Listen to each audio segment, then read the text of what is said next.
Okay, yeah, and yeah, we finished there. yeah, sure. Um, okay. You know, I'll never forget Dad's death.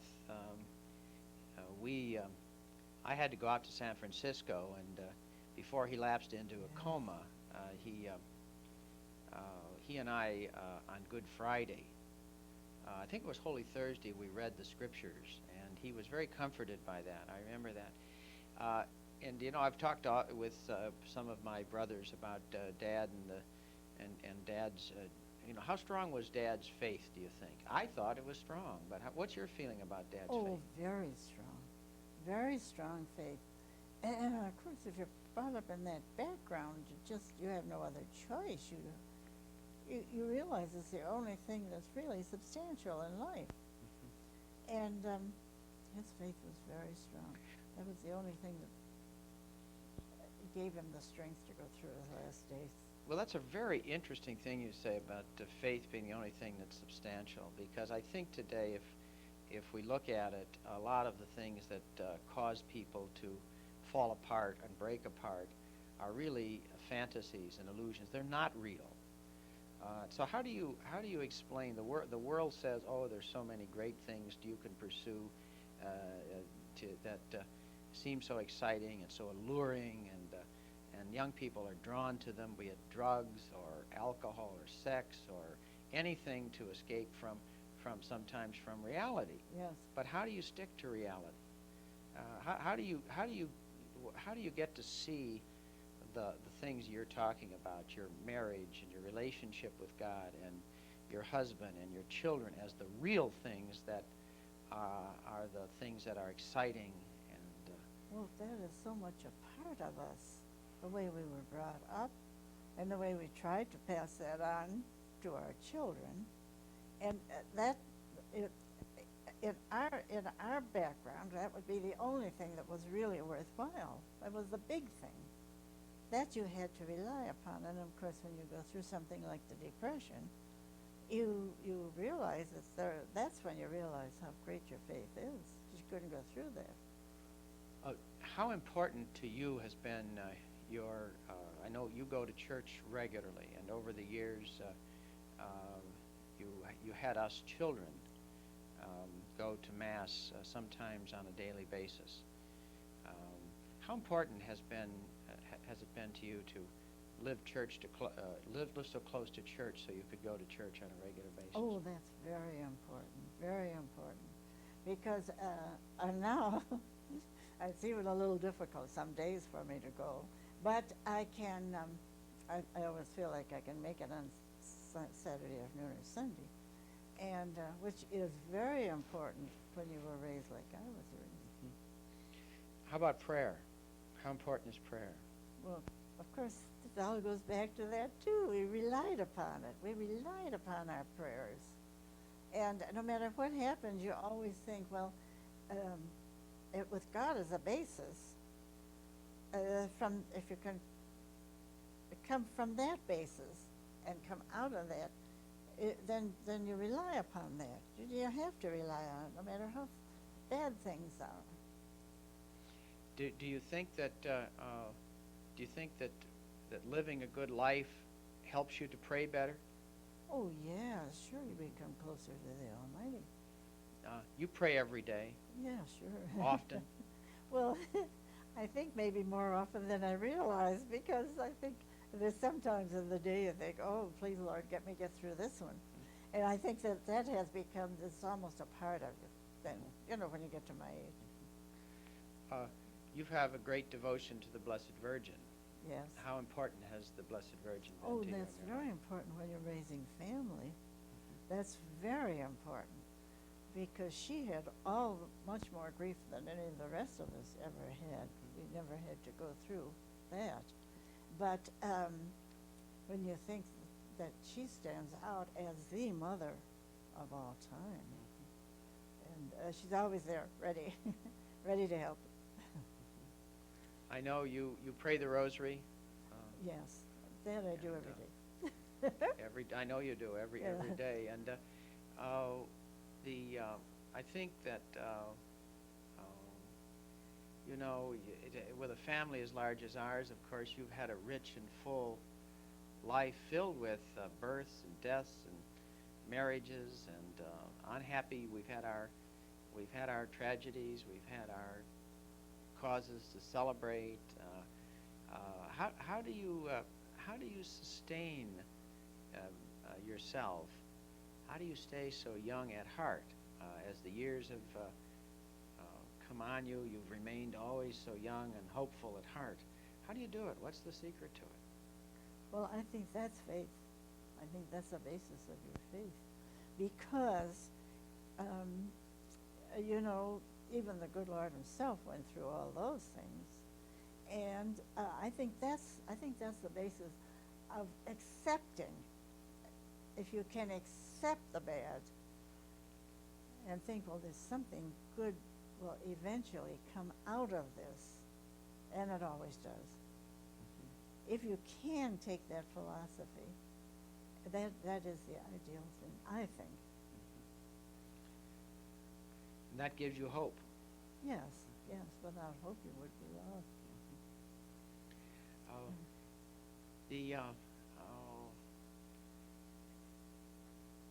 You know, you've often joked about the fact that now that you're 85 years old, you're 85 today. 85 years old, you're always joking about the fact that you're ready to move on, and I better be. And of course, all of us don't want you to move on, you know, we often talk about, gee, what are we going to do when this great woman who is such an example to us all isn't here? What would you suggest that we do to remember you? What would you like to have us? What would you like to have us do? We'll remember you whether you want us to or not. But what would you like to have us do? Well, I can remember my children as being good children. That I would like to have them remember that was the biggest and the greatest thing in my life, and that your dad was so good always. I never had to worry about the bills coming in. He always saw to it that bills were all paid and all that. We didn't have any fun money. There wasn't such a thing in those days because we were always had the thought of the Depression. But we were very lucky. Dad had a good practice, and we were able to, you know, to have the children and educate them, which was the only thing that he worked for. Well, I think the thing that I will be most grateful to Dad for is the fact that he was so intent on all of us receiving a good education. Oh, yes. I think that was the most valuable Think of it. gift. He gave us many valuable gifts, as Yes. did you, but the two of you both encouraged us to go on and get an education. With each of your children, you encouraged us to go to a Catholic college, and all 8 of your Yes. children went to a Catholic Yes. college, which is quite remarkable. Why were you so insistent on a Catholic college education? Well, I think religion was very, very important to us, and I think we both had a Jesuit education, especially. We had a high regard for that, but we always felt that in the Catholic colleges in those days, and of course I don't know how they are now, but that they were bent on giving the best they could to the student. That they tried very hard to make good men and women come out of their colleges. Do I understand you to say that what you liked about the Jesuits was that they tried to teach you how to live life well, and Yes. knowing that everything else would follow from that? That's right. And if you lived your life well, you didn't end up with regrets. And I don't think you think of that when you're younger, but I think that was the basis of their, what they tried to teach. And they were excellent at that. Excellent. I guess the really sad thing is to get on in life and suddenly realize you haven't been living it very well and having been having been making the have not been making the right choices. I think that's probably what causes most people to have a crisis in their life. Yes, I would say so.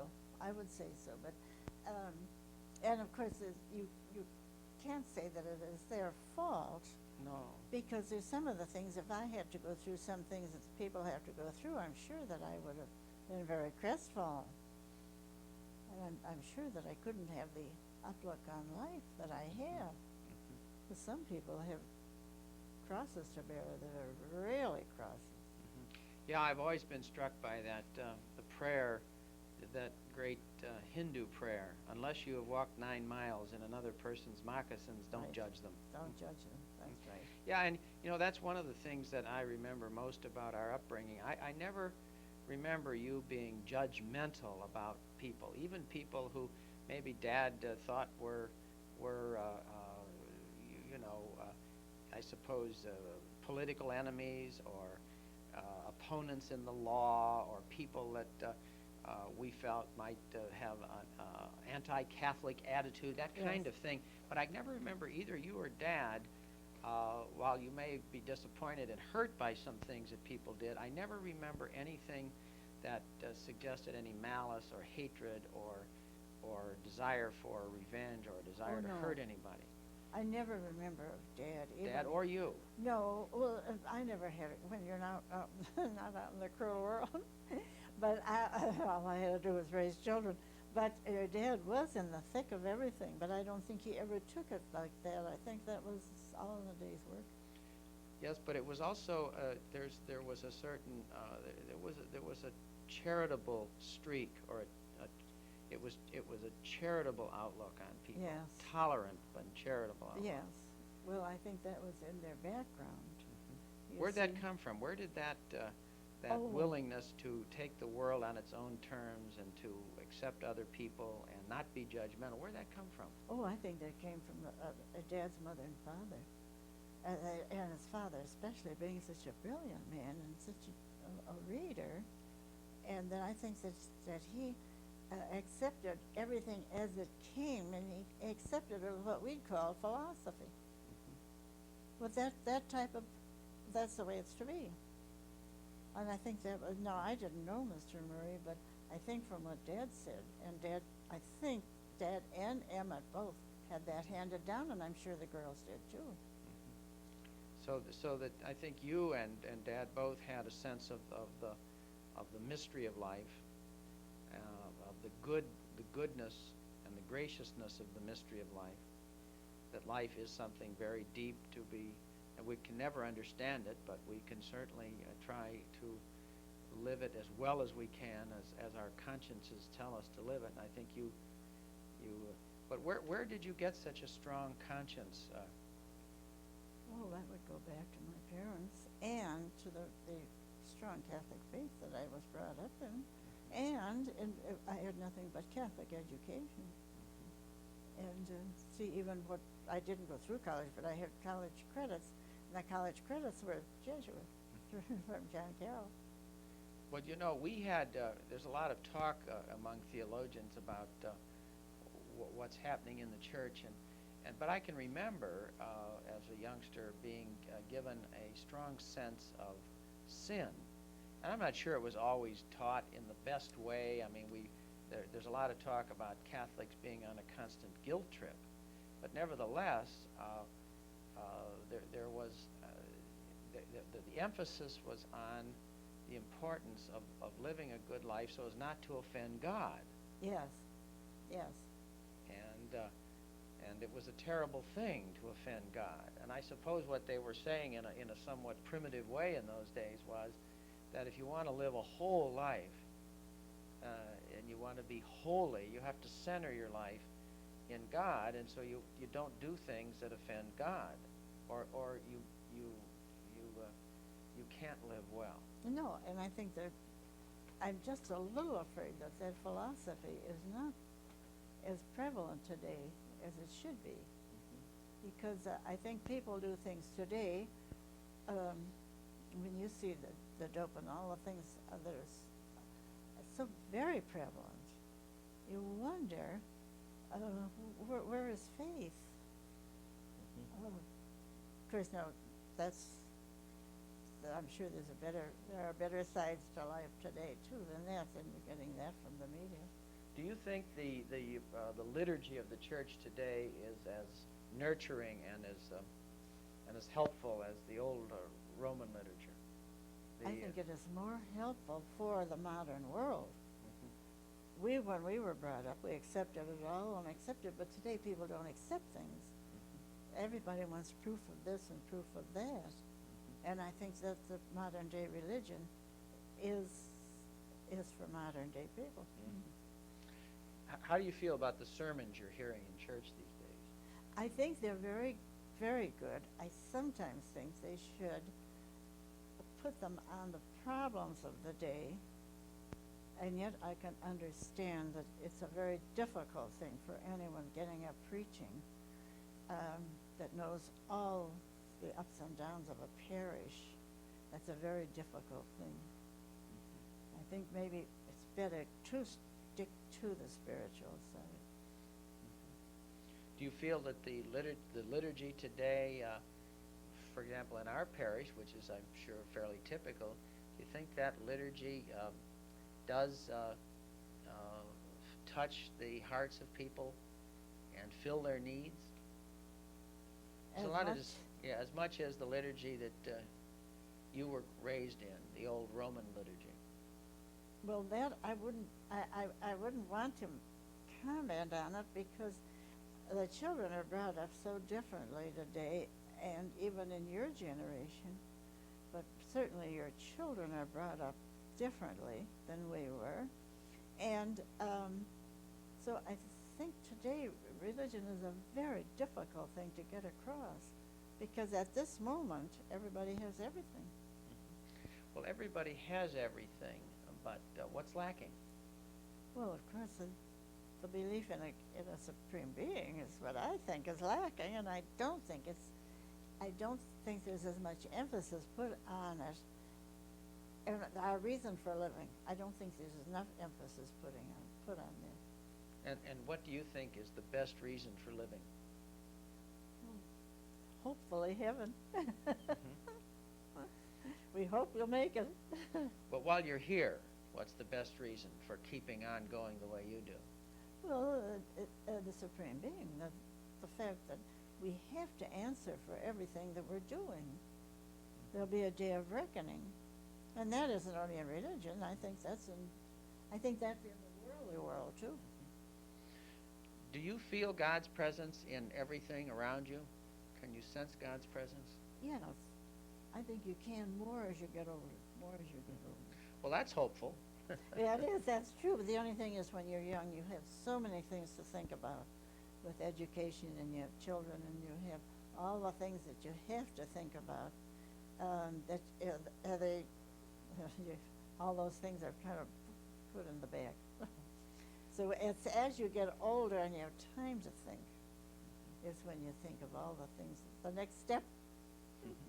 Well, you keep talking about as if you're looking forward to the next step, and it's interesting because I have a friend who's about your age and who's written a great deal about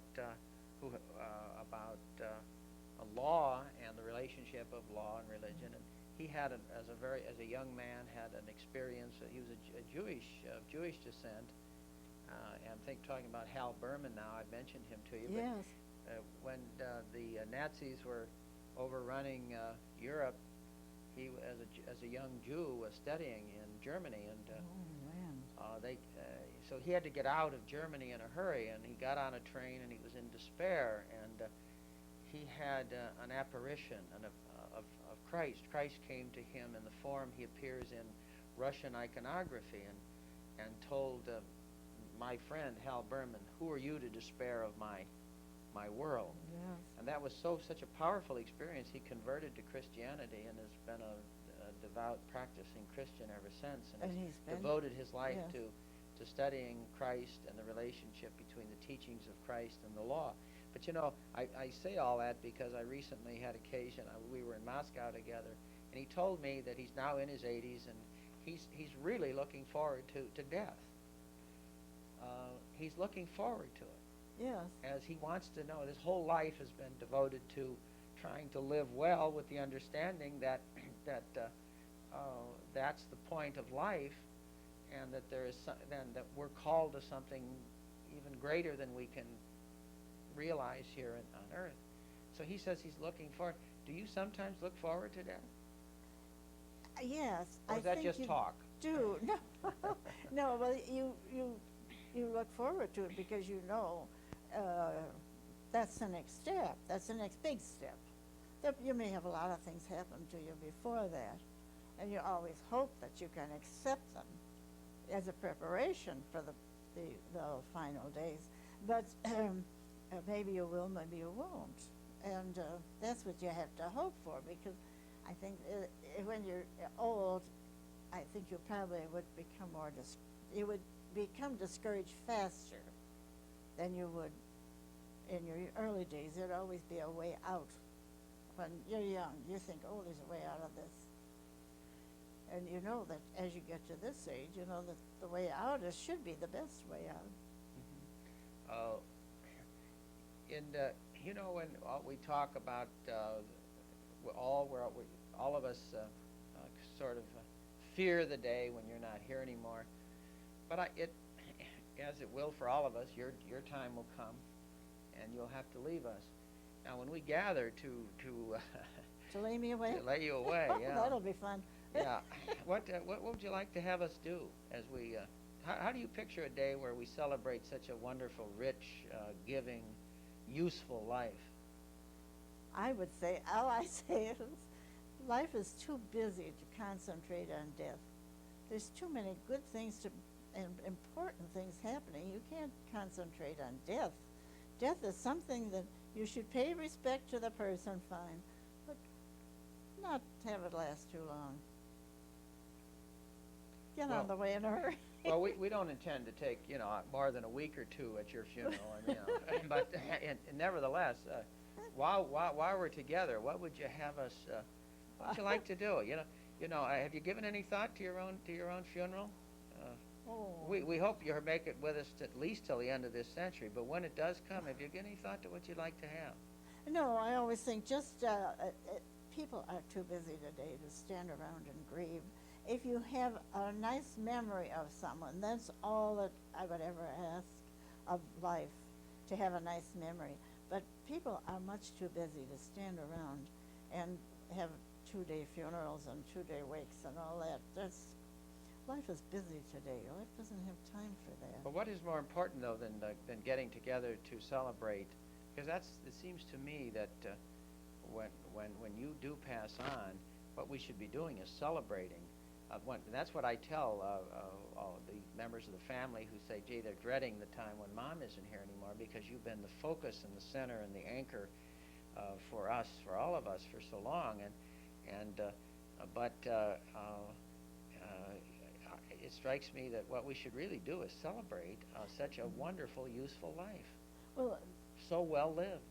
Well, you're supposed to be living to the best of your ability. I don't think anyone ever does. I don't think that. But when you pass on, if you can leave good memories, there's nothing more important. That and a faith. I think if you can leave your children a faith, that's the most important thing.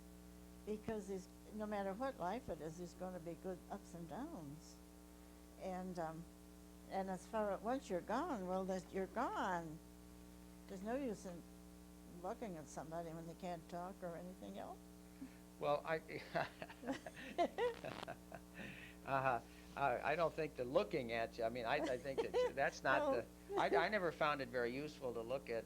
I don't either. At even the most nicely laid out, with all due respect to our friend Leo Groff. Well, no matter how nicely laid out, they're not very interesting lying there in the coffin. So that's not what I'm talking about. Have you talked over with any of us what you'd like to have when that time comes? Would you like to be laid out, or would you rather, as was with Dad? Dad wasn't laid out at No, Dad all. wasn't. What are your wishes? I really have no wishes at all. I always think The time is so valuable that whatever fits in the best at that particular moment into everybody's lives. And if they're away someplace, don't come back. If they're on some trip somewhere, don't come back for a funeral. There's no sense for that. It was interesting, when Ann's dad died. He died here, Mhm. and we waited for a couple of weeks and had a memorial service. Well, he It was was nice. cremated. The what? He was cremated. Cremated, and then they had a Mhm. memorial service. Yeah. I wasn't able to make it, but Mhm. and I think that's something that I always felt that you and Lucille Leach. She was a wonderful person. She shared a lot of the outlook you have. It was a great, deep faith, Yes. and and Anne has that, and I think that's that peace at the center. I guess if I had to describe you to somebody, it would be that you seem to stand in the center. You're centered in a sense of the goodness of life and a faith that whoever is this great being is who's in control, he is trustworthy. And Well, I think so. yeah. I think that's the way I'd put it, although I think I might put it a little stronger. Yeah, trustworthy. A definite maybe, huh? Yes, that's right. How would you put it? How would you put it? Well, I think I would put it as I get older, everything that you do, you can see is based upon your faith in God. Everything, if you get up in the morning at my age, you say, thanks be to God, I'm alive for another day, make it profitable, and make it worthwhile. If you can learn to say that, and live it. Now there'll be days that you probably won't be the best. I have been fortunate. I've had good health. Many people don't, and that's very, very hard. But Dad was accepted. They accepted his illness. It wasn't the way he wanted it, but it came and he accepted it, and that's the way to do it. He,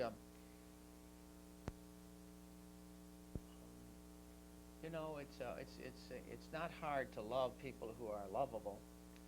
No, that's right. That's easy. But how do you love the people who aren't so lovable? Well, That's harder. I can't think of anybody offhand I don't like. Well, I you're can't very think lucky. I've been very fortunate. Yes. I have not run into a lot of people like that. People that would really rile you. No, I've been very lucky. Well, do you suppose it has something to do? I mean, you've not run into people you don't like, but you suppose that has something to do with how you look at them. Well, I suppose that is something.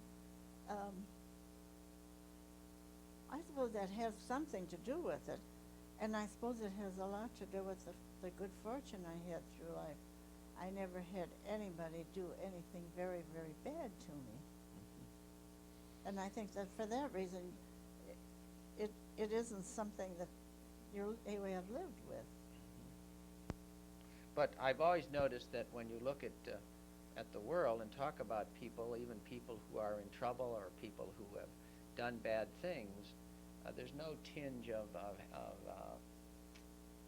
hate or anger in the way you see these people, or you see people who do bad things. So I think you make a distinction between the bad things that people do and the person himself. I mean, so that you tend to see the good in people. And where does that come from? That willingness to always try to see the good in others. Well, of course, when you've lived as long as I lived, you can see that there are people that you think they're doing bad things. You know they're doing bad things, but you sort of look to their background. Have they ever had a chance to know anything else? Or have they known life only from the bad side? If you had only knew life from the bad side, that would be altogether different. You mean a life without love? Yes, without love or without any of the good things that life can give you. And I have had them all. Oh. Where do you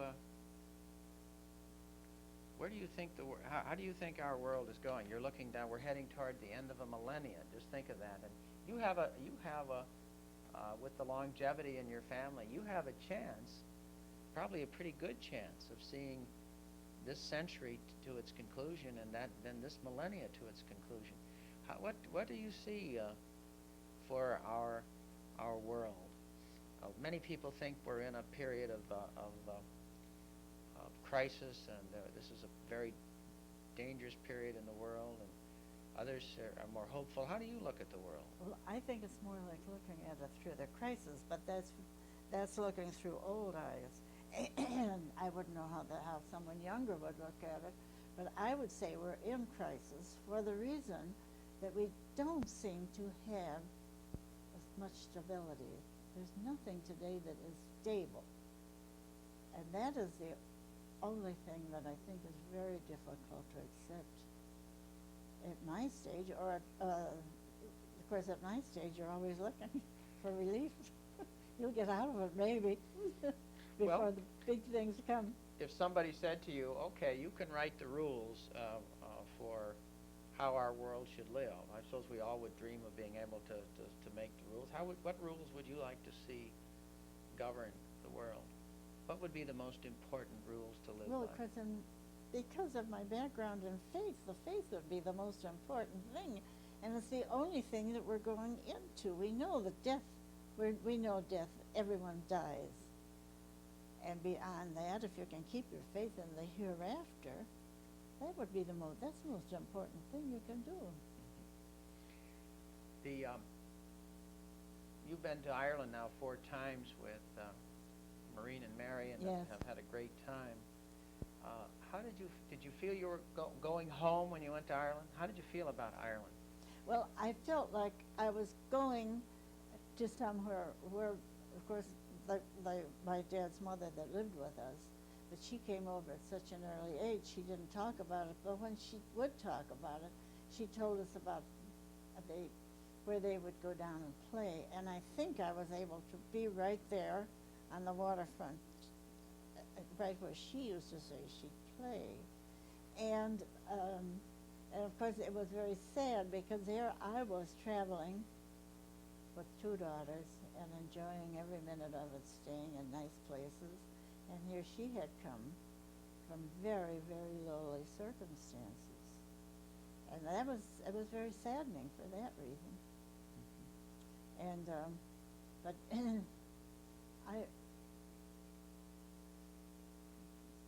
I don't know other than that, and of course I didn't know my other grandparents, but she was so close to all of us. How did you feel about the state of the faith in Ireland when you were there? I think they're hanging on to it better than we are, but they have enough of the good things that probably they don't need the faith that they needed years back. That is the way. Of course, I didn't meet a lot of people over there. That's an interesting thought. Do you think you need more faith when things are going well and you're prosperous, or do you think you need more faith when things aren't going so well and you're not very prosperous? That's right. Yes. Mm-hmm. When it's not going so well, you turn back to the only one that can give you the good things. Aren't you in a little danger of forgetting where the good things came when you become a little fat and prosperous? Yes, that's a very strong possibility. You have everything you want, so why should you spend any time on your knees? That's a very strong possibility, and I'm sure that that's very, very prevalent today. How much of a threat do you think materialism really is to the spiritual health of individuals in this very affluent society? I think it's a very strong, and I think it could undermine faith very much. How do you think material things and material ambitions undermine faith? Well, I think it all depends on how hard you're working to attain them. And I think most people work very hard today to get to the top. And whether that takes up all their time, and of course, puts religion on a different level. I think that everybody is busy trying to get to the top, trying to maintain their livelihood.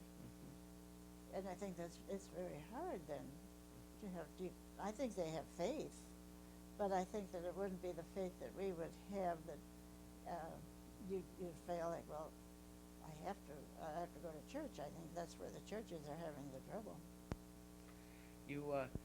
You and Sis, shortly before Sis died, made quite a pilgrimage to Medjugorje. Yes. Tell us about that. That was quite a. I've always been fascinated about that, about Medjugorje and what has happened there. And I know Sis was fascinated by it. Yes. And you went with Maureen and Mary? That's right. No, not Mary, just Maureen and Chris. And Chris, yes. And I've talked with Chris about it, but I want to hear your recollections about that wonderful pilgrimage. A very difficult trip. Well, it was more difficult than a lot of I wouldn't want to make it today. But it you was couldn't make it today. That's an area that's at war. No, that's right. Yeah. Although they're telling now that the church has not been bombed, and that it's the only around there that isn't bombed. And we had a very nice group of people, and everyone was interested in what they were pursuing. Now, I did not have the privilege of seeing the Sundance, but many people did when they were there. Many people who were there had the apparition of the sun. And they talked to you about it? Yes, they talked about it. What did they say they experienced? They said that it was very, very definitely the sun, almost a frightening experience, that you think it was coming right out of the heavens right to you. And of course, when we were there, it was very, very busy. But now, some people right in our group claim they saw that, but no, I didn't. Well, were you with them when they saw it? No, we were not with them. They claimed that they had seen it on something else that they had gone on that we didn't go to. Well, there have been many reports about phenomenal occurrences. Whether you call them miraculous or unusual, I suppose, is not very important. But there've been, of course, many reports of miracles from Medjugorje. What was your feeling about it? Oh, your feeling when you're there, when you climb up the mountainside. We didn't go all the way up because, and Sis and I felt like we were up to there. But the ones that you see going up, and then they bring back the stories of that it must be very edifying up on the top where the cross is. But everything around there gives you a deep, deep religious feeling, because everything is religion. Everything is religion. Would you recommend that people go to Medjugorje? Yes. I wouldn't now. I wouldn't want to go myself. I would be afraid. But because you never know, something could happen. But I would recommend it, and if they're even halfway good times, I would recommend it. And why? Because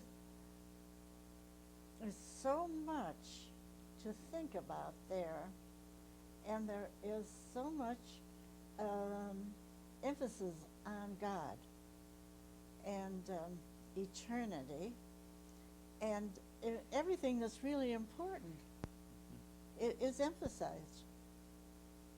Now, they don't have anything over there. Our meals were very, very, what you would call them over here is very second rate. But they were certainly anything we needed, everything we wanted, we had. How do you explain the fact that it is often where people are living in the most deprived circumstances and have the least that there is so much joy, and why it is that when we get into a culture that is a lot filled with glitz and cellophane and phony substitutes for what is really good, that we find so little joy. Why is that? Well, I think the longer you live, the longer you look for something to really hang on to. And today, of course, it's the newer generations that are finding the difficulties. And I think anyone that would live as long as I have lived would realize that you have to have something to really, a basis for something. Now today, I think money has taken that over.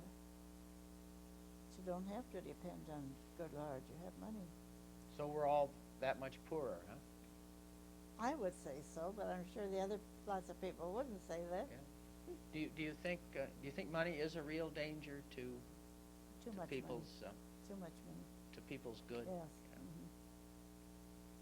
Yeah. I think we have that emphasized in some of our big families that have made their money in this country, but they have a lot of things that are going that are that seems to be very difficult things to handle. So you think it's true that money can't buy happiness then, huh? It can just make you a little more comfortable while you're miserable. Well, it gives you more comforts. That's right. It gives you more comfort. But I can't say it buys happiness.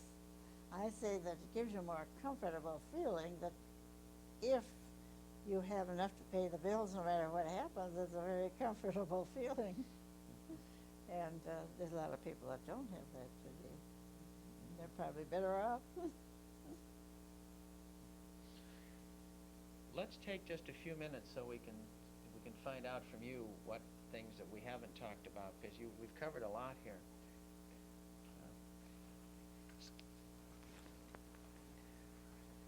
Mom, I think that's really wonderful.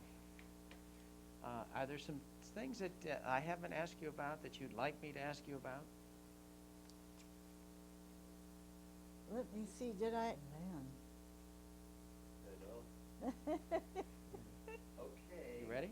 Yeah. Okay.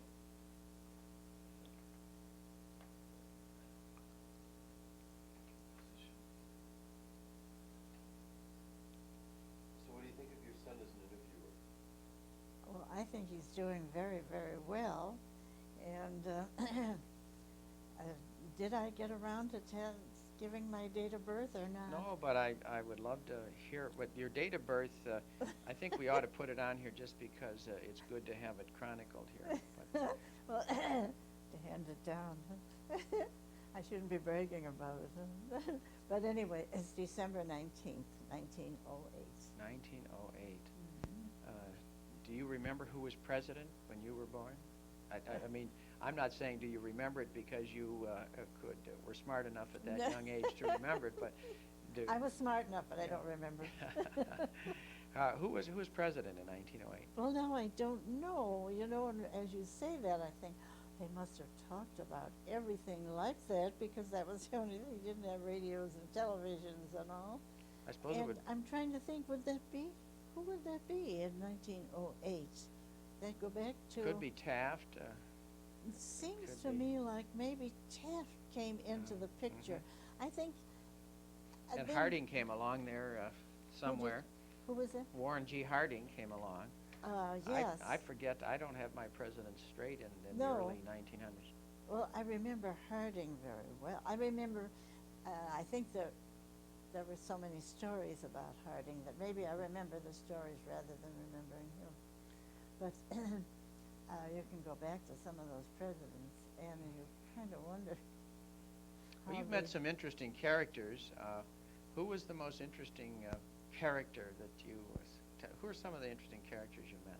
Well, of course, in the later day, you know, well, who was our? I'm very much interested, of course, in our present president. I'm not sure with all the talk that whether the world's going to end or not, if this is all in the prophecy. And I'm very much interested in him, and I like him very, very much. But I think we have been very fortunate in having good men in later years. Now, of course, didn't turn out that way always.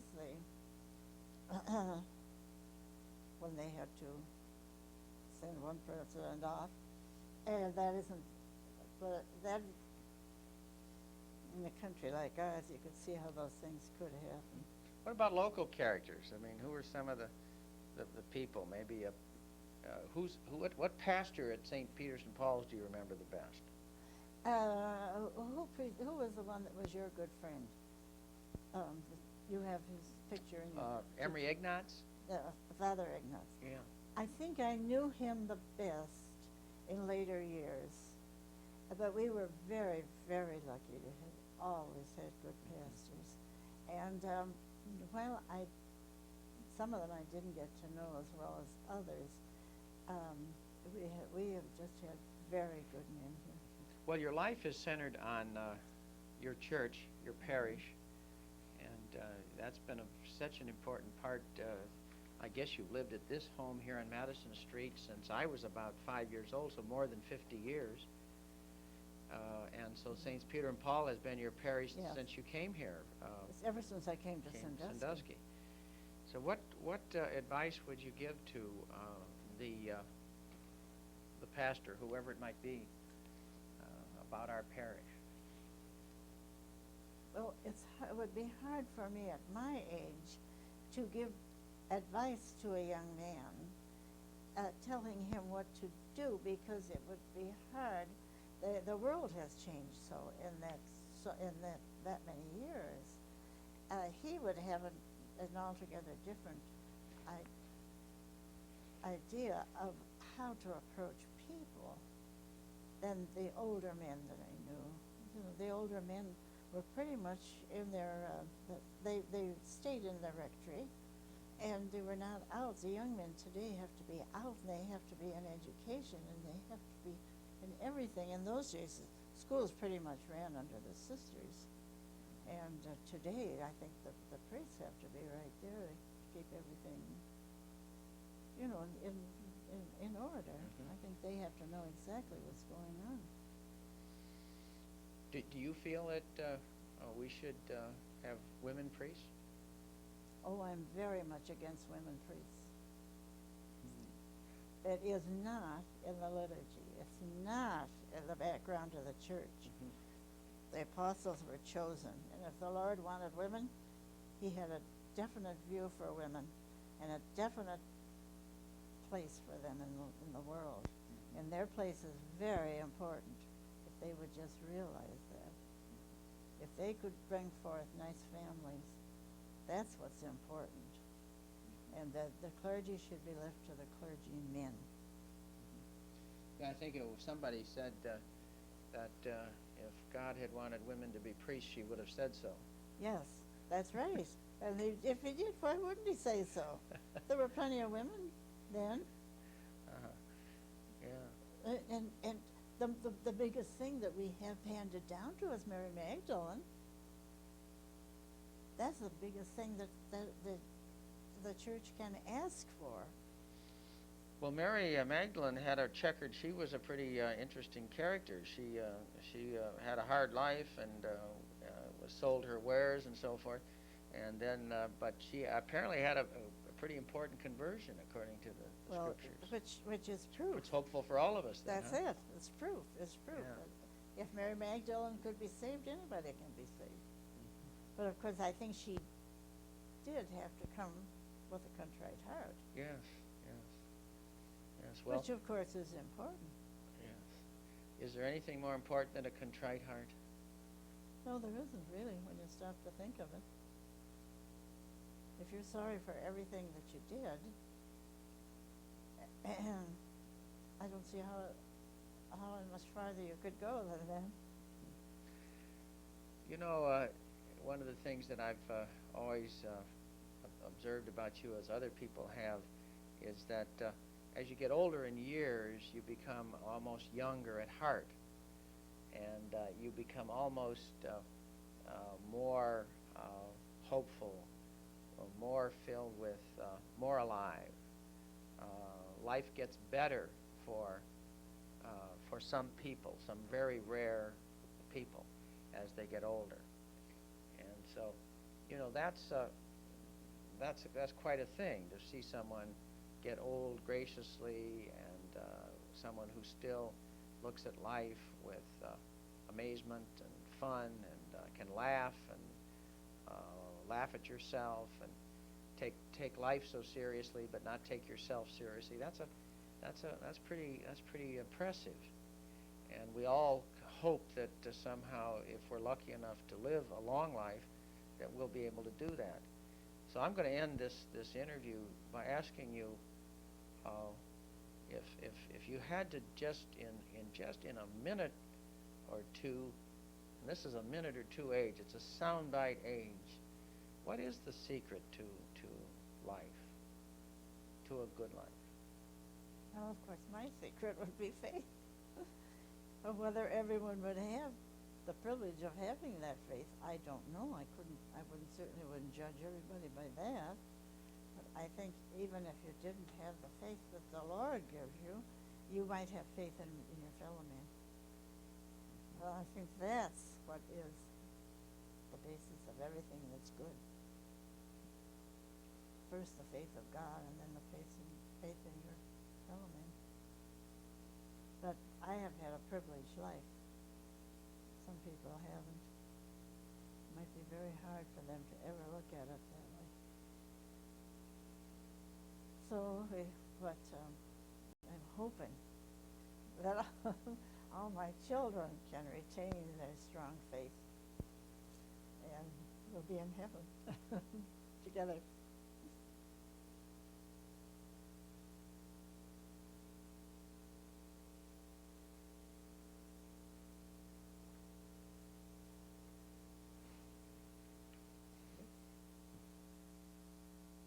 Ask some questions from this position, and she can do a lot of talking. That's great. Well, my hair doesn't look so hot there, does it? Well, anyway.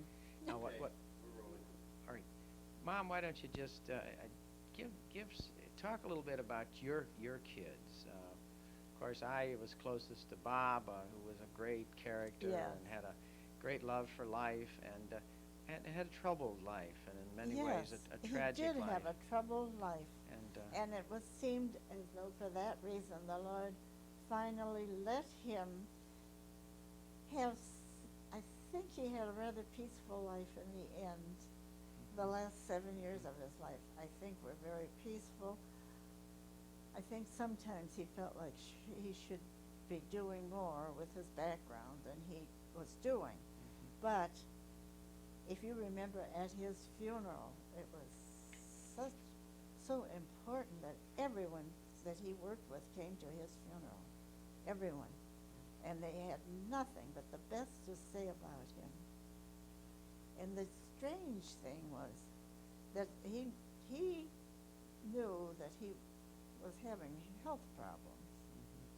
And the folks that he lived with said he went around the day before and said it wasn't with any morbid idea, but he just said, if I've ever done anything to any of you, I hope you'll forgive me. he was. That was uncanny. He was a beautiful soul. Yes, he was a wonderful man. He fought his wonderful demons, man. and he fought his demons, and you know, Yes. I want my own children and all of us to remember Bob as he's one of my heroes. What he accomplished with all that he had to contend with. To conflict. And from the time he was little, and the frightening part of a little child with asthma, they're frightened. And he would stay close to me all the time as though he was going to die. And there was nothing, in those days there was nothing. I think today they can probably help him. And Jim of course gave us a scare. I've got that wonderful picture with Jim out in Arizona. Yes. We have fun, of course, kidding Jim about whether he was malingering in order to get a Yes. trip to Arizona. And I always think that that everybody thinks to this day that Jim overemphasizes his background in heart problems, but I don't think so, because he runs every night. He Yeah. runs every night. Yeah. Now, I think that's Interesting. his idea of improving his health, Yeah, of giving him more health. But I remember being scared to death Oh, about yes. Jim, and then it was diagnosed eventually. Was it equine encephalitis? Yes, yes, and it was a very serious thing. But I'm sure your aunt, Sister Jerome, you see, we had him over to the doctor in Lorraine at St. Joseph's Hospital, and I'm sure she had everybody praying. And so that he came out of it, came out fine. You all talked about, in fact, you worried about Pat because he seemed to be such an angelic child, Yeah, and you wondered he was such whether a- he wasn't too angelic. Well, no, because I always remember Dad coming home and saying right after he got his law degree that something that it was a case that Dad was in on, and Pat went out and Pat said, "We're not settling that till that small piece of property is included." And Dad came home laughing, and he said, "I never thought our quiet Pat would speak up, and just look what he's done in law practice." He's done wonderfully, and Oh. he's gotten a long way on those altar boy looks. Oh, well, I think so, yes. I think that, you never hear anything, that he's, gets mean or anything about. No, you Pat never has hear. a wonderful outlook on life. Yes, he does. He and really he reminds does. me, the way he works, he reminds me a lot of Emmett. He's Mhm. a hard-working man, and He's hardworking, he's and I don't accomplished. think he ever wants to give up. No, he loves the law. He and loves it. He's the most ingenious practitioner of the law that I know I've ever met, and so. He seems to love it, and of course, and when he came in this last case and told me what he had been offered. Yeah. And it seemed like a lot, but he said, "No, I am not taking that." And I thought, "Oh, Pat, I admire you so much for that," because to me it was a little bit. There's no question that I think it can be said that in his case, the family jewels are made of brass. Well, I think he realized that it was a serious case, Yeah, and the man terribly would so. never be the same. And he said, "No, that man has his best of his life is gone. He lost both legs." And he said, "Just think of yourself in a wheelchair the rest of your life." And I said, "Yes, now I realize even at my age I wouldn't like that." It still takes courage to do what he did, and he's got a Oh. lot of courage. He had courage then. And you had a lot of courage, of course, having 8 children, and after 4 boys, I know you wanted to have a girl, and finally you got one in Maureen, and she's been a wonderful, delightful. Oh, she's been, all my family, oh, I praise the Lord. But, you and Maureen and Mary have become quite close. And well, yes, because the girls like to travel, and they like to, Mary is in Ireland right now, and Ron, and I'm not so sure I'd want to take that trip, but we have had so much fun on every trip we went on that I can see why we keep asking for one more. Well, they're two wonderful. I think of both, of course, because of my position in the pecking order. I consider both my baby sisters, and they have told me so often about how important those trips were to Ireland, where they got to know you and become a real friend with you, and talk over life and so forth. And they say that when you get to Ireland, you get even more spring in your step. Is that true? Oh, well, sure, because over there, there is you don't have anything to think about any of the good things when you're on a trip. And I'm sure that there's a lot of people over there with problems, but when you're on a trip like that, of course, we always just have fun. I just talked to Joe on the phone, and Was that Joe? he's I'll tell him. always so solicitous, and I Isn't think he good? he's just Joe is my idea of a person who is goodness itself. He and, is goodness itself. He really is, and he calls me religiously every week. Yes. Religiously. He had a tough time.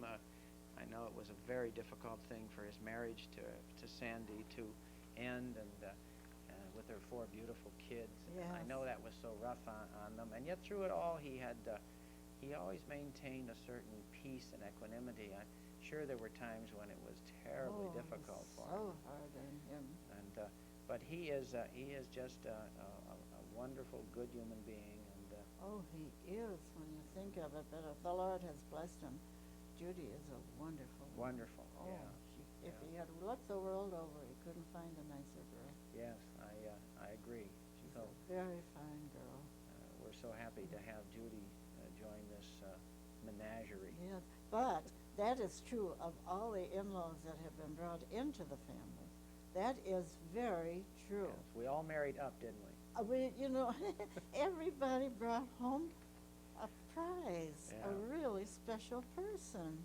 Yeah. Everybody did. Well, none of them would have accepted if they hadn't met you. None of them would have said yes if they hadn't met you, you know. I don't think so. I don't think I got that far into it.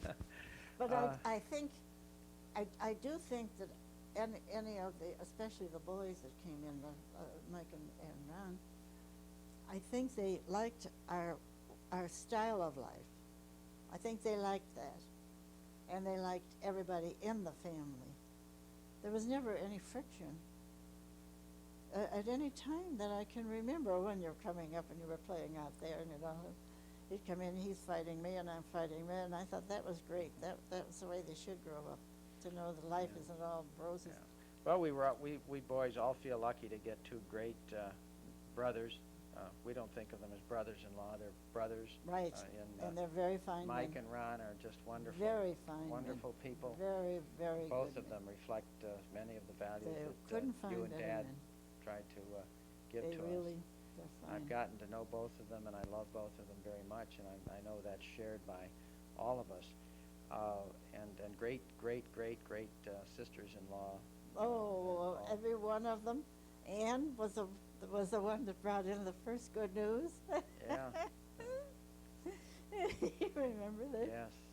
And Yeah. and Let's see. Aunt Mary was at that stage where she couldn't figure out why the boys weren't getting married.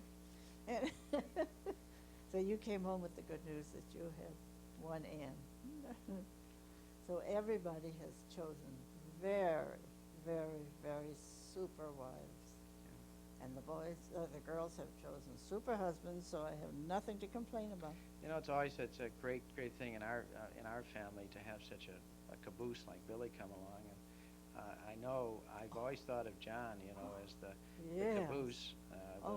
John was the treasure of treasures. I know, the treasure of treasures. I remember first seeing John you were holding him, and I came out to the hospital. I was at football practice over at Strobel Field, and we didn't have a car in those days, and I got my bicycle, and I remember how terribly exciting it was to come up and see this little baby. And I was, I suppose, 16 or 17 years old. Yes, I think you were, Tom. Let's see, you were playing football. And it was summer. It was August. John was born in August, right? Yes. Or was it September? No, he was born in September. September. 7th of September. But when were you hurt?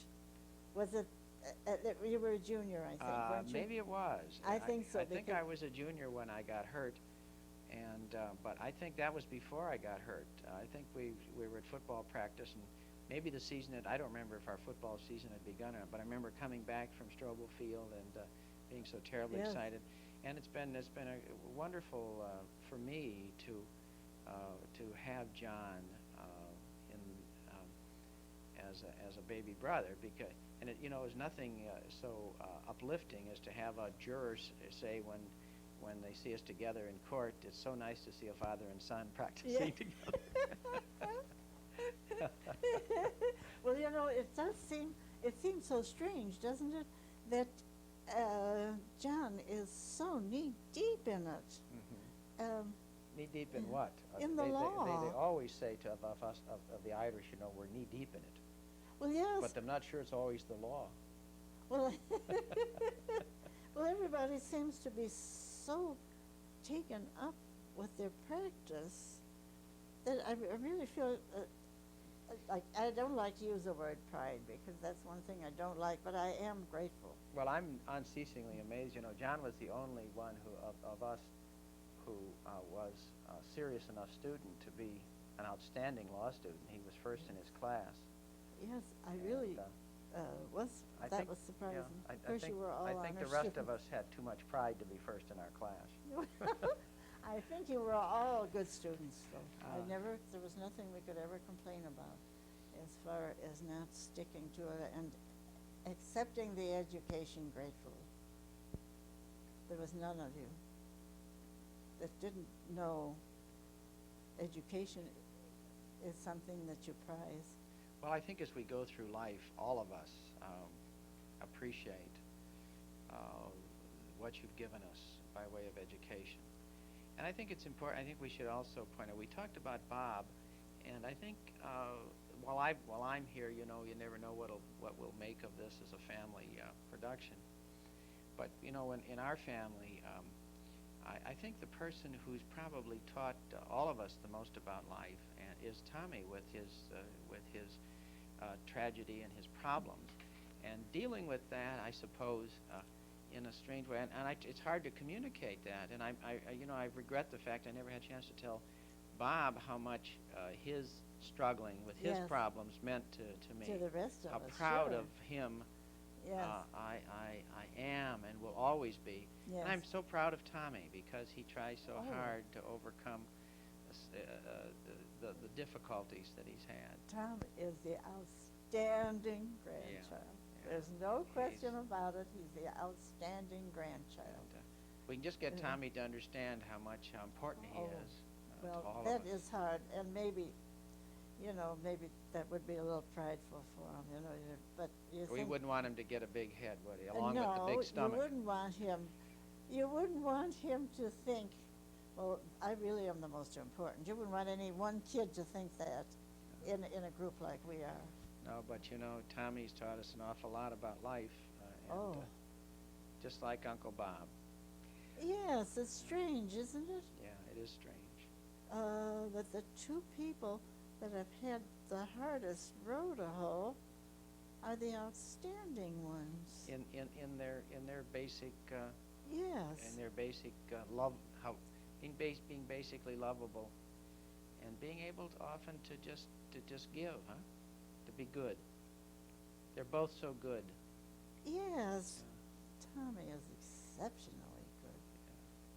He is really. He's an uplifter for me. And at my age, I should be that to him. Well, you've certainly given all of us, children, grandchildren, great-grandchildren, great-great-grandchildren, something to shoot at, Mom. And Well, we can never say thank you enough. But thank you. thank you, and thank you, all of them. Tell all my children, if they ever look at this, I'm grateful. We'll make them look at it. Okay. Tom, why don't If we? it's going to be this long. Yeah, no, we're going to cut a lot. But Tom, why don't you? Did you do a little changing of in and out and so forth? Why don't you, if you would? We're just going to continue to talk. Look at the others, look. And I said, I never thought I always thought Pat, you'll never grow up to be anything because you're so sweet and dear, and here he is in the practice of Let's talk about those things. And Tom, you can just she can just talk, and you can pan occasionally, and that'll really give us a lot of options. Okay. Okay. Well, Mom, let's talk about some of the things that you remember about those chaotic days when you had all those children here, and you had to prepare meals and keep this house clean and keep kids on their schedule and Yes. keep Dad happy. How'd you do it? And just Well, your children were all there. I will say when you think of 8 children, and while our house is a good big house, there was still a lot of goings on in the morning when everybody was trying to get ready for school. But I never remember any discord. I don't remember that. I think a few of them, say get out of the bathroom or something like that, and then everybody would come down one by one and get their breakfast and go. And that was really something that's a very important thing when you think of that many children. And now John missed some of that. John missed a little of that because there's 7 years between Mary and John. yeah, I have some memories of competing for the bathroom and so forth, but it always went pretty well. There were, of course, a few Yes. moments of friction, but then there was always those occasions when we would all gather around the dinner table in the evening time for dinner, and dear Lord, that was something. What's your recollection of everybody at dinner at night? Well, my biggest recollection is that I wanted everybody to get a good meal. And if they didn't have a good meal, I thought that was it. They were going to die. And if you remember, Maureen was not a good eater, and she would nicely want to get out. You know, she'd want to get up, and of course, with the way the kitchen was situated, she had to get two people out before she could get out. And she, and I was always after her to eat, and she would slide her dish under the Lazy Susan, still out there. She'd slide her dish under that, and say, if I have to study, I have to study, which she did. She did go study a lot, but she primarily was wanting to get out of eating. And now she's a healthy mother of three. That's I can always remember, you know, it was quite a competition to get attention with that many kids, and there was always something going on. And it was perhaps it's a good thing, because I think you try to divide your attention among 8 children. That's a difficult thing, and the youngest one, of course, is always the one that gets the most attention, and that is hard for the others to accept it. But I think that was one thing that we did not have dissension among them, or any jealousy. I don't remember any jealousy among the kids. Well, you know, looking back on it, of course, I always felt that we were all so busy all the time. Oh, yes. That there was no time to be jealous. No, that's right. Everybody. We always had something going on. And that's right. And of course, you as the oldest one, you were the leader, and you used to take them all at the basketball out there, and you would play until there was not a shred of light anywhere. Mm-hmm. And you had them all out there. And we had a light on the basket, and we played at night.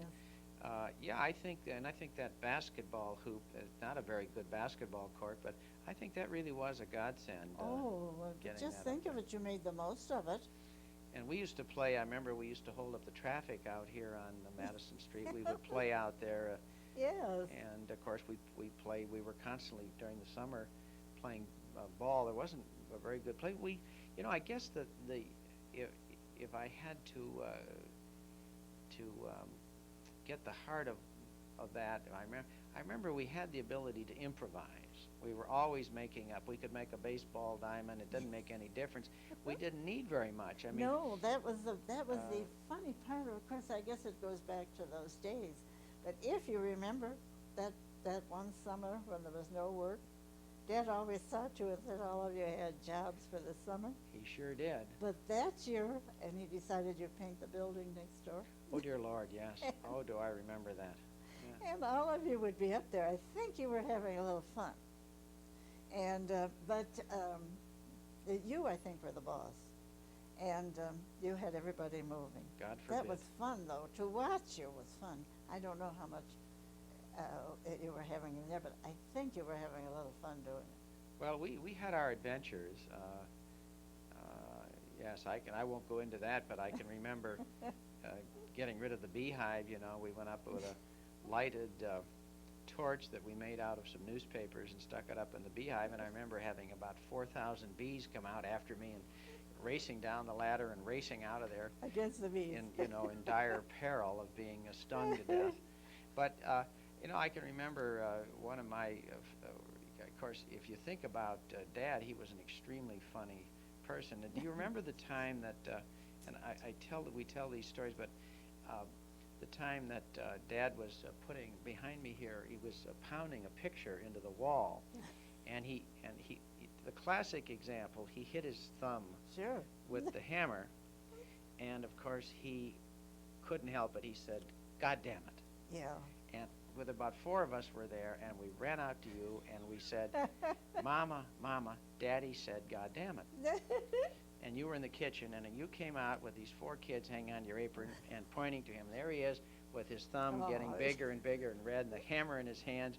And you came out and looked at him, and I'm sure you must have been dying laughing, and you said, Tom, you didn't.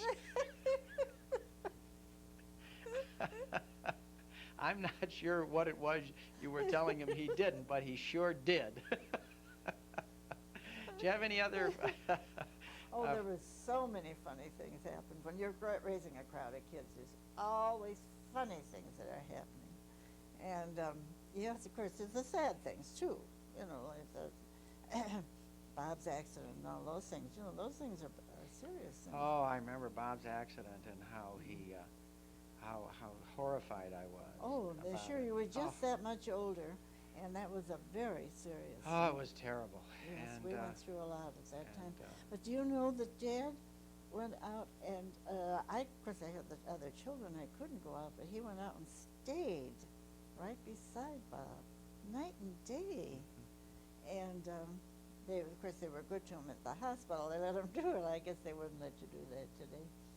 But he stayed right there all until we knew. Of course, it wasn't too long. There was a very good doctor by the name of Dr. Walls here. He left later, and he just did everything in his power to save his eye, and did. yes, Did save yes, that eye. yes. Poor Bob had the Yes. the misfortune, just like it seems to be that Tommy has all the bad breaks in our family. But you know, I think it's important that everybody in our family understand that these misfortunes, these bad things, That's right. when That if you it can live could- through them and get That's through right. them, You as live you will, through them and gain by them. and you gain by them. And in you the end. gain by Yeah. any of those things that happen. You gain by them. It's impossible at the time Oh to think that yes. anything good could come out of it. Oh, you think that this is the worst when you thought of Bob's eye going. You thought, and but anyway, of course I don't know. Maybe the good Lord, I'm sure, had something to do with helping get through it. But when you think that he made that was the big one, and so, but all the things that happen, you can see later as you look back on them. You can see that good came out of everything. Good came Yeah. out of everything. So important, and you know,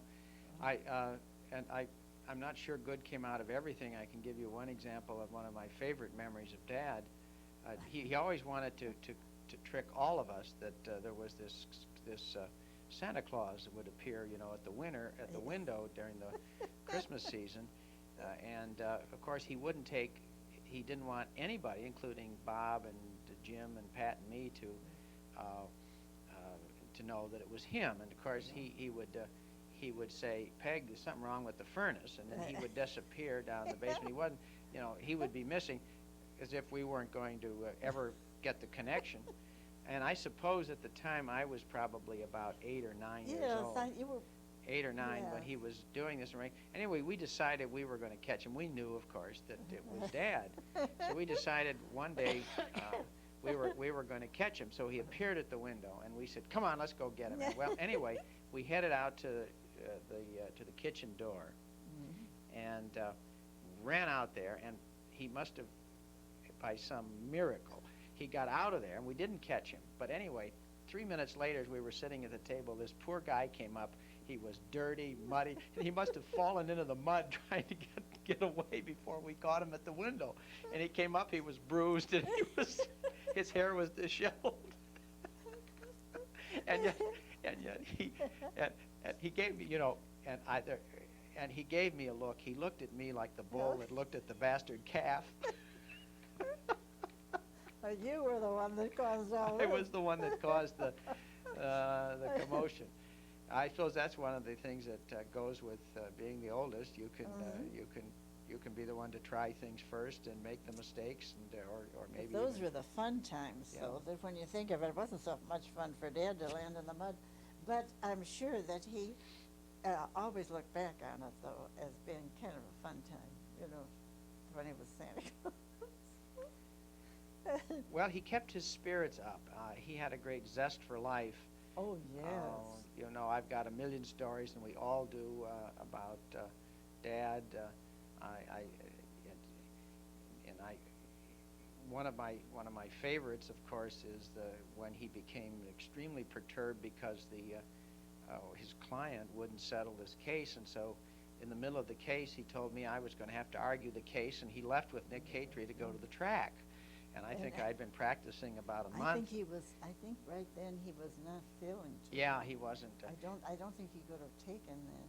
Well, he was perturbed And at the class. but I don't think he ever And, wanted to give in to the fact that he had something he couldn't manage. Well, you know. maybe I don't know what, but Well. through all his illness and his difficulties, he always was upbeat, Oh, yes. always a positive, Yes, he was. and And, filled with life.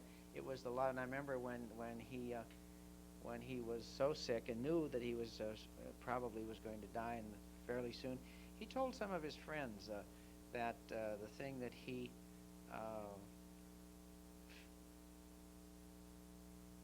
hated the most about having to die was leaving you.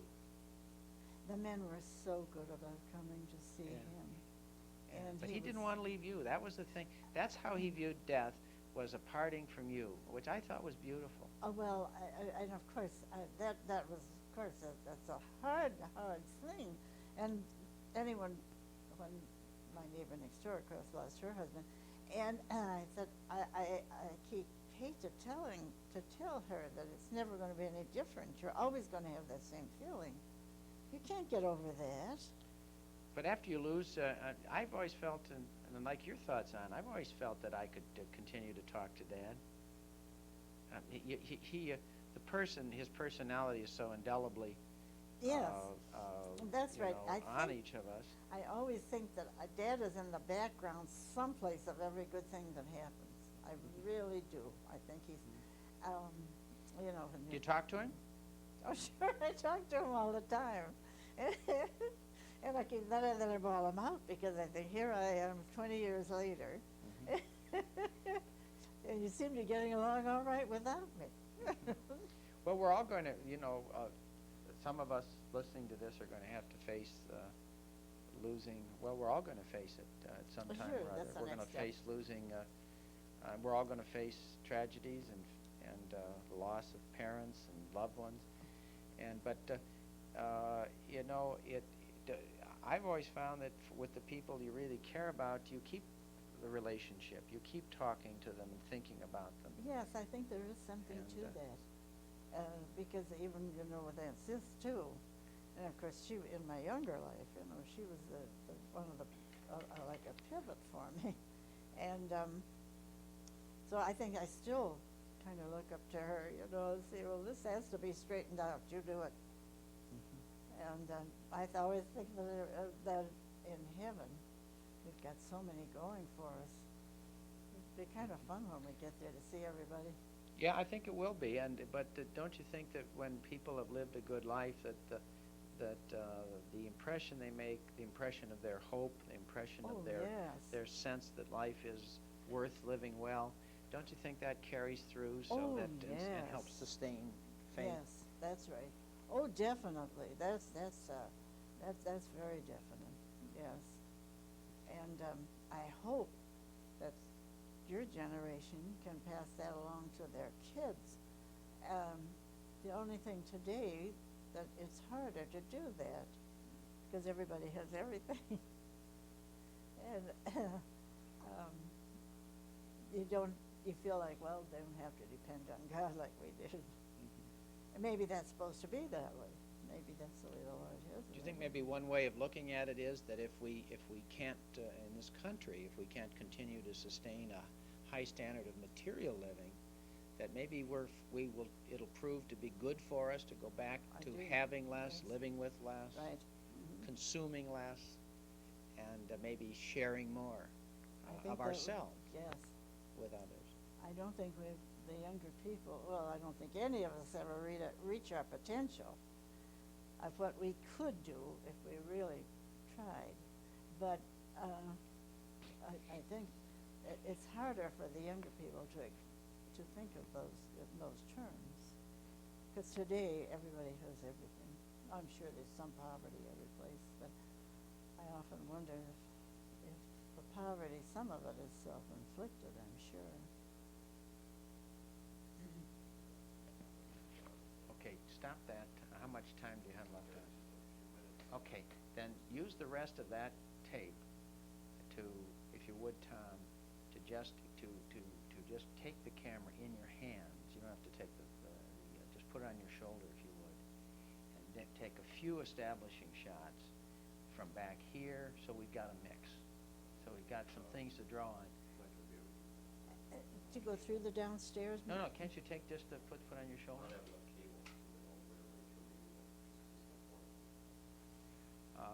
Well.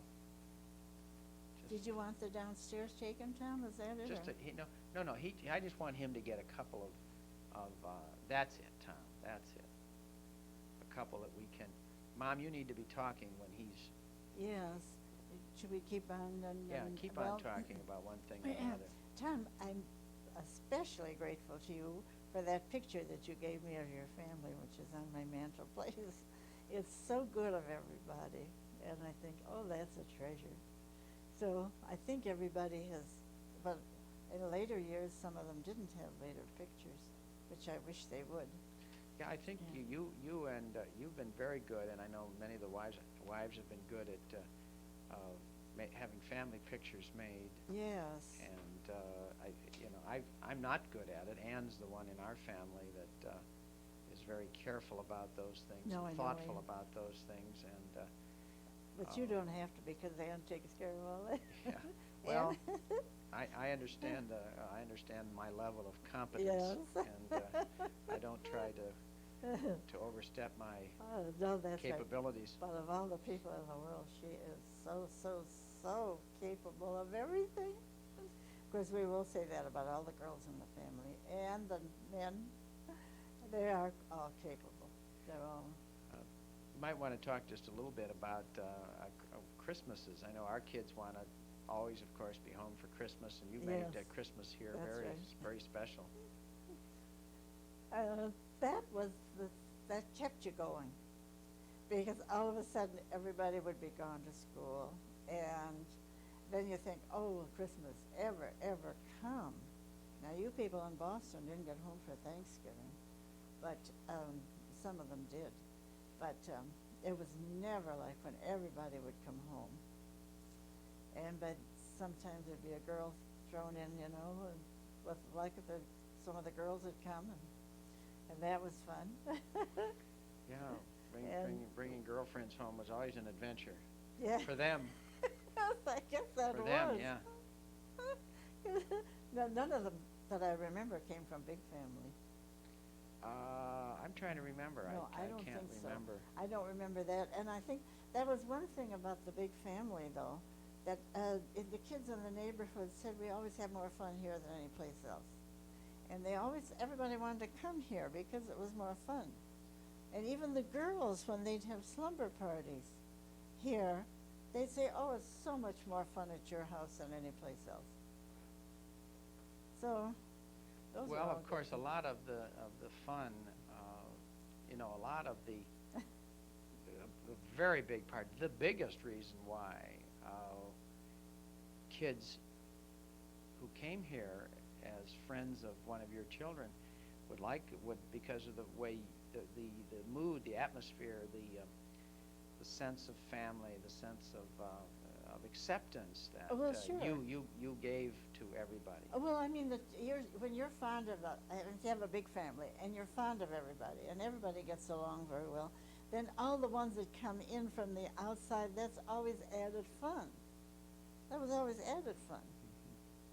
Because you all had good companions. You all brought nice people home.